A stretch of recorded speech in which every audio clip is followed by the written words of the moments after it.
Hello all, అందరికీ నమస్కారం. ఈరోజు కార్తీక మాసం విశిష్టత గురించి కొన్ని విషయాలను తెలుసుకుందాం. కార్తీక మాసం హిందూ సాంప్రదాయంలో అత్యంత పవిత్రమైన మాసంగా పరిగణించబడుతుంది. కార్తీక మాసం హరిహరులకు ప్రీతికరమైన మాసం. ముఖ్యంగా కార్తీక సోమవారాలు శివారాధనకు ప్రత్యేకమైనవి. ఈ మాసంలో తులసి పూజ చేయడం విశేష ఫలితాలను ఇస్తుంది. ఈ మాసంలో దీపావళి తర్వాత వచ్చే చవితి నాడు నాగేంద్రుణ్ణి పూజించడం విశేషం. ఈ రోజునే మనం నాగుల చవితిగా కూడా పిలుస్తాం. కార్తీక మాసంలో దీపావళి నుండి కార్తీక మాసం పూర్తయ్యే వరకు దీపారాధనలు చేయడం సాంప్రదాయం.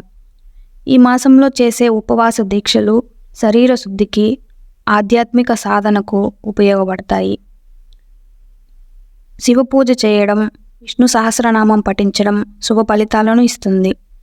కార్తీక పౌర్ణమి నాడు 365 ఒత్తులు ఉన్న దీపం వెలిగించడం విశేషం.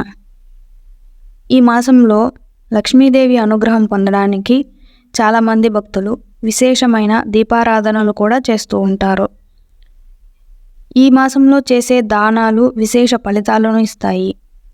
సూర్య నమస్కారాలు ఆరోగ్యానికి ఎంతో మేలు చేస్తాయి.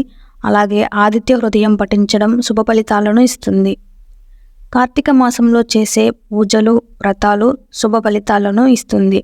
అంతేకాకుండా ఈ మాసంలో క్షేత్ర దర్శనం చేయడం, నిత్య దైవ నామస్మరణ చేయడం విశేషం.